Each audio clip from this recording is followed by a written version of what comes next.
ఓం మహాగణాధిపతయే నమ. ఓం గురుభ్యో నమ. ఓం శ్రీమాత్రే నమ. పరమేశ్వర స్వరూపమైనటువంటి జ్యోతిష, వాస్తు మరియు ఇతర అనేకమైనటువంటి శాస్త్రములను మనకు అందించినటువంటి మహర్షులకి నమస్కారం. హయగ్రీవ హయగ్రీవ హయగ్రీవేతియో వదేత్తస్స నిస్సరదేవాణి జన్మకన్యా ప్రవాహవత్. అరుణాం కరుణాతరంగితాక్షీం ధృతపాశాంకుశపుష్పబాణచాపాం అనిమాదిభిరావృతాం మయూకై అహమిత్యేవ విభావయే భవానీం. శ్రీమాత్రే నమ. ప్రేక్షకులకి ఆ లలితాంబిక అమ్మవారి యొక్క అనుగ్రహం పరిపూర్ణంగా కలగాలని మనస్ఫూర్తి కోరుకుంటూ మనం ఈరోజు చూడండి, మనం బయట సొసైటీలో కనుక చూసినట్లయితే ఎవరో ఏదో బ్లాక్ మ్యాజిక్ చేశారని, లేకపోతే ఏదో గాలి సోకిందని, దిష్టి బాగా తగులుతుందని, శత్రువులు ఏదో వీళ్ళ మీద ఏదో ప్రయోగం చేశారని, ఇట్లాంటివి మనం చాలా చూస్తూ ఉంటాం. అసలు అందులో ఎంతవరకు నిజం ఉంది? ఇక్కడ పాయింట్ బై పాయింట్గా చూసుకుంటే, అంటే ఒక్కొక్క లగ్నానికి అసలు ఏ గ్రహ దశ వల్ల, ఏ కాంబినేషన్స్ వల్ల అలాంటివి ఏర్పడతాయి. ఇక్కడ పాయింట్ నెంబర్ 1 ఏంటంటే అసలు సిమ్టమ్స్ ఏమిటి, అదేవిధంగా దీని మీద మోసాలు ఎలా జరుగుతున్నాయి, అలాగే భ్రమలు ఉంటాయి కొంతమందికి. సిమ్టమ్స్, మోసాలు, భ్రమలు, అదేవిధంగా అసలు ఎందుకు వస్తాయి ఇవి, అసలు ఎందుకు ఏర్పడతాయి, ఇవి తొలగిపోవాలంటే ఏం చేసుకోవాలి, అసలు ఈ కాలంలో అలా చేసేవాళ్ళు ఉన్నారా అనేటువంటి అనేకమైనటువంటి అంశాలు ఒక్కొక్క లగ్నరీత్యా పూర్తిగా తెలుసుకుందాం. మీరు వీడియో ఆఖరి వరకు చూడండి. అయితే ఈ విషయాలను ఎన్నో రీసెర్చ్లు చేసి చెప్తున్నటువంటి అంశం ఇది. ఈ యొక్క అంశం చెప్తుంది నేనైనప్పటికీ కూడా చెప్పేస్తుంది సాక్షాత్ లలితామ్మవారిగా భావిస్తూ భ్రమల్ని, భయాల్ని పోగొట్టుకోవడానికే ఈ వీడియో పర్టికులర్గా చూడండి, మీకు అర్థమవుతుంది. వృశ్చిక లగ్నము, వృశ్చిక రాశి. వృశ్చికం వారికి కనుక చూసుకున్నట్లయితే లగ్నాధిపతి కుజుడవుతాడు. గుర్తుపెట్టుకోండి, అంటే లగ్న షష్టమాధిపతి కుజుడవుతాడు. వీళ్ళకి తొందరగా పాడయ్యాడు అనుకోండి, కుజుడు తొందరగా అటాక్ అవుతుందండి. అలా కాకుండా గురువు లగ్నంలో ఉన్నాడు అనుకోండి, మళ్ళీ అదే వృశ్చిక లగ్నం వారికి ఎటువంటి ఇబ్బంది రాదు. ఎందుకంటే న్యాచురల్గా గురుగ్రహం అంటేనే నెగిటివ్ ఎనర్జీస్ని తీసేసేటువంటి గ్రహం. గురువు కావచ్చు, కుజుడు కావచ్చు కొన్ని. కానీ కుజుడే స్పెషల్గా పాడైతే కనుక ఇబ్బంది వస్తూ ఉంటుంది. అలాంటప్పుడు వృశ్చిక లగ్నం వారికి సర్వసాధారణంగా శత్రువుల వల్ల ఇట్లాంటివి ఎఫెక్ట్స్ పడుతూ ఉంటాయి. అయితే అది మీరు చాలా క్లియర్గా శత్రువే చేశాడా, లేకపోతే ఇంకేదైనా గాలి వచ్చేదైందా అనేటువంటి చూసుకోవాలి. కాకపోతే ఒకటే గుర్తుపెట్టుకోండి, ఎటువంటి నెగిటివ్ ఎఫెక్ట్స్ మీకు వచ్చి కనెక్ట్ అయినా కూడా మీరు ఒకటే గుర్తుపెట్టుకోండి, ఏమి టెన్షన్ పడాల్సిన అవసరం లేదు. 1% కూడా నో టెన్షన్. ఏం చేయాలి వృశ్చికం వారు అని అనుకున్నట్లయితే దత్తుడిని ఆరాధించాలి. దిగంబర శ్రీపాదవల్లభ దిగంబర లేదా జయ గురుదత్త, శ్రీ గురుదత్త అనే నామస్మరణ ఖచ్చితంగా మంచి ఫలితాలు ఇస్తుంది. మరి అలాగే ఒక్కొక్కసారి చూడండి, మనకి పలానా గృహం దగ్గరికి వెళ్ళామండి, పలానా ఇంటికి వెళ్ళాము, ఆ ఇంట్లో అంతా ఒక రకంగా ఉండేది మాకు అంటూ ఉంటారు. ఎందుకు అంటే ఈ వృశ్చికం వారికి 4వ అధిపతి శని 3, 4 ఆధిపత్యం కలిగి ఉంటుంది. అలా 3, 4 ఆధిపత్యం కలిగి ఉన్న శని కనుక పాడైతే ఆ గృహంకి వెళ్ళినప్పటి నుంచి వాళ్ళకి ఆ ఎఫెక్ట్స్ ఎక్కువ అవుతూ ఉంటాయి. మరి ఈ యొక్క శని పాడయ్యాడండి, పలానా ఇంటికి వెళ్ళాం. సర్వసాధారణంగా ఏమవుద్దంటే ఈ వృశ్చికం వారికి శని పాడైనప్పుడు పలానా ఇళ్ళకి వెళ్ళినప్పుడు వెస్ట్ ఎక్కువగా పెరిగి ఉండడము, లేకపోతే వెస్ట్ నుంచి ఎక్కువ వెళ్తురు రావడం జరుగుతూ ఉంటుంది. వెస్ట్ నుంచి ఎప్పుడు ఎక్కువ వెళ్తురు రాకూడదు. ఈస్ట్ నుంచి కానీ, లేకపోతే నార్త్ నుంచి కానీ ఎక్కువ రావాలి, లేదా ఈశాన్యం నుంచి రావచ్చు. కానీ వెస్ట్ నుంచి, ముఖ్యంగా నైరుతి గదిలో అసలు వెళ్తురు రాకూడదు. ఇంకొక విషయం చెప్తాను మీకు ఇందులో, నైరుతి గదిని చీకటిగా పెట్టమని చెప్తారు శాస్త్రంలో. ఎందుకు అంటే నైరుతిలో పితృదేవతలు ఉంటారు. ఇలాంటివి ఏవైనా నెగిటివ్ ఎఫెక్ట్స్ మన మీదకి వచ్చినప్పుడు పితృదేవతలు ముఖ్యంగా కాపాడుతారు, దేవతల కంటే ముఖ్యంగా. అందుకని ఇంట్లో నైరుతి గదిని చీకటిగా ఉంచుకోవడము.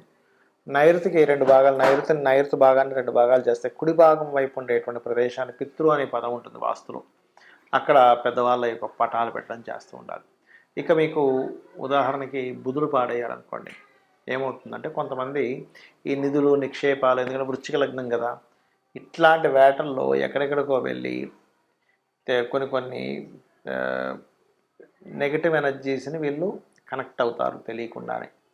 ఎందుకంటే అష్టమ లాభాధిపతి బుధుడవుతూ వృశ్చిక లగ్నం అయింది. వృశ్చికం అనేటువంటిది ఏంటంటే నిగూఢమైనటువంటి విషయాలు. నేను చూస్తూ ఉంటాను కొంతమంది చెప్పడం ఏంటంటే పలానా దగ్గర పలానా ఏదో నిధి ఉందండి, అక్కడికి వెళ్ళేది తీయబోతే మనకి ఇట్లా జరిగిందని చెప్తూ ఉంటాం. అటువంటివి ఎక్కువగా జరుగుతూ ఉంటాయి ఈ వృశ్చికం వారికి. కాబట్టి అట్లాంటి వాటి జోలికి పోకండి. ఏదేమైనా కూడా మీరు ఇట్లాంటి సిమ్టమ్స్ ఏమైనా కనిపిస్తున్నాయి అని అనుకున్నప్పుడు దత్తుడిని తలుచుకోండి, అనే విధాలు బాగుంటుంది. మనము పాయింట్ బై పాయింట్గా చూసుకుంటే అసలు సిమ్టమ్స్ ఏమిటి, ఈ గాలి దూరి తగిలిన వల్ల సిమ్టమ్స్ ఎలా ఉంటాయంటే నిద్రలో ఉలిక్కిపడి లేస్తుంటారు. గుర్తుపెట్టుకోండి, మన పైన ఏదో ఉంది అనేటువంటి ఫీలింగ్ కలుగుతుంటుంది.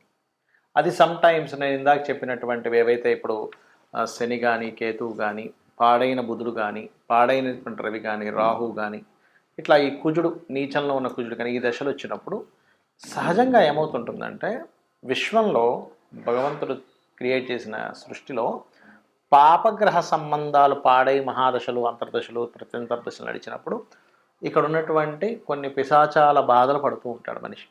శుభగ్రహ సంబంధాలు వచ్చినప్పుడు కొన్ని దేవతా గణాల యొక్క మంచి ఫలితాలు పొందుతుంటాడు. ఇది మెయిన్ కారణం అక్కడ ఎందుకు అలా అవుతుంది అంటే. రైట్. అయితే సిమ్టమ్స్ మాత్రం చెడు కళలు రావడం, చెడు కళలకి గజేంద్ర మోక్షం చదువుకుంటే క్లియర్ అయిపోతుంది.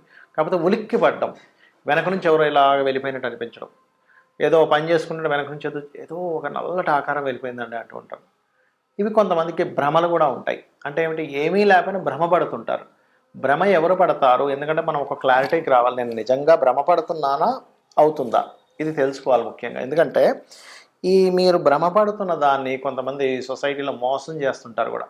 మీకు ఏదో వచ్చేసిందండి, మీరు ఇన్ని లక్షలు తీసుకురండి, ఇన్ని వేలు తీసుకురండి, ఫస్ట్ అక్కడ డబ్బులు పెట్టండి అని మిమ్మల్ని ఇబ్బంది పెట్టే వాళ్ళు ఉంటారు సొసైటీలో. ఇది బాగా గుర్తుపెట్టుకోండి.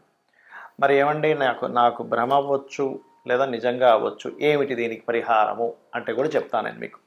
అలాగే మరొకటి ఏంటంటే ఇక్కడ భ్రమకి నిజంగా జరుగుతుందా అనడానికి ఏమిటి తేడా అంటే చెప్తా చూడండి.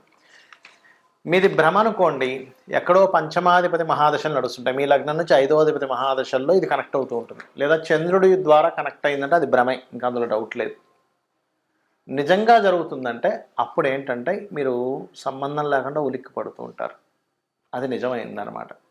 అయితే అందులో ఇక్కడ మరి ఈ రోజుల్లో నిజంగా ఇలాంటివి ఏమైనా ఇప్పుడు మనం వింటూ ఉంటాం, పాతకాలంలో వినేవాళ్ళం, బాణామతి, చిల్లంగి, లేకపోతే రకరకాలు ఉంటాయి, రకరకాల చెడుపులు చేసేవాళ్ళు ఉంటారు. మరి ఈ కాలంలో ఉన్నారంటే చాలా తక్కువ అలాంటివి చేసేవాళ్ళు ఇప్పుడు. ఎందుకంటే ఇప్పుడు అంత ఓపిక కానీ అంత నిష్టగా ఉండేవాళ్ళు కానీ లేరు. ఎక్కడో ఓ లక్షలో కోట్లో ఒక వ్యక్తి దొరుకుతారు జెన్యూన్గా ఉండేవాళ్ళు. మిగతా అంతా కూడా మార్కెట్లో ఉన్నదంతా కూడా ఫేక్ పీపుల్ ఎక్కువగా ఉన్నారు. ఇది మీరు గుర్తుపెట్టుకోండి. ఇది చాలామంది నాకు శత్రువు ఉన్నాడు, వాడి మీద ఏదో ప్రయోగం చేయడానికి ఎవరినో కలిశాను, ఇన్ని లక్షలు తీసుకున్నారు, ఏదో చేసేసాను అన్నాడు, ఇంకేవో చెప్తూ ఉంటారు. అవి మీరు నమ్మకండి దయచేసి. జెన్యూన్ పీపుల్ చాలా తక్కువ. నేను ఇలాంటివి లేవనట్లేదు, ఉన్నాయి, కానీ ఇలా చేసే వాళ్ళ జెన్యూన్గా ఉండే వాళ్ళ పీపుల్ చాలా అంటే చాలా తక్కువ, చాలా ఎక్కడో కానీ ఉండరు. వాళ్ళు దానికి ఎన్నో నియమనిష్టలు పాటించాలి, లేకపోతే వాళ్ళకి ప్రమాదం అనమాట అది. రైట్. అలాగే ఇక్కడ ఇంకొక విషయం ఏంటంటే అసలు వీటి నుంచి మీరు తప్పించుకోవాలి, వీటి నుంచి అసలు బయటపడాలి అంటే ఏం చేయాలి? శాస్త్రాల్లో చాలా ఉన్నాయండి పద్ధతులు. ఒకటి, నిత్యము చండీ ఇంట్లో కనుక పారాయణం జరిగింది, లేదా లలితా సహస్రనామాలు ఇంట్లో పారాయణం జరుగుతుంది, రోజు ఉదయం సాయంత్రం లలితా సహస్రనామాలు చదువుతున్నాయి, లలిత చదవడం కానీ లేకపోతే ఖడ్గమాల ఇంట్లో మీకు ఉపదేశం ఉంటేనే ఖడ్గమాలు చేయాలంటారు. జరుగుతుంది అంటే ఆవరణ దేవతలు ఒక్కొక్క దేవత గురించి వస్తూ ఉంటుంది, ఆ దేవతలు మొత్తం రక్షణ కలిగించి మీకు నెగిటివ్ ఎనర్జీ పోయేలా చేస్తుంది, గుర్తుపెట్టుకోండి. ఒకటి. రెండవది, హనుమాన్ చాలీసా వచ్చండి నాకు, పొద్దున్న సాయంత్రం ఇంట్లో చేసుకుంటాను, లేదా రామ భజన ఏదైనా చేస్తాను ఇంట్లో, ఖచ్చితంగా అటువంటి నెగిటివ్ ఎనర్జీస్ తరిమి కొడతాడు ఆంజనేయ స్వామి. రెండవది.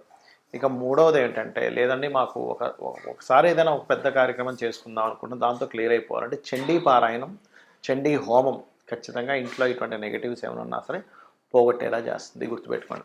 ఇలాంటివి చేసుకోండి. కానీ అనవసరంగా ఏదో నమ్మి ఏదో భ్రమంలో బ్రతుకుతూ ఏదో అయిపోయిందని అనుకుంటూ దీనివల్ల ఏమవుతుందంటే, ఏమీ జరగనటువంటి మీరు